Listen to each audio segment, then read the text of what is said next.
खायचा नसतो, केककडे बघायचं पण नाही म्हणजे काही. ए मला सांगा काय केलं म्हणजे तुम्ही केक कापायला घ्याल? तुमच्या मागण्या काय सांगा मला. आमच्या मागण्या मान्य करा, नाहीतर आम्ही उपोषणाला बसू. हो हो, उपोषण करते उपोषण. मार खायचा का तुला? हा देऊ का मारू? मारू अहो प्रेमानं मारू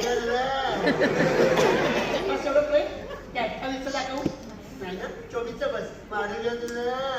असं नाही बोलायचं आई बाबाची. सांगा तुमच्या मागण्या काय सांगा पटकन.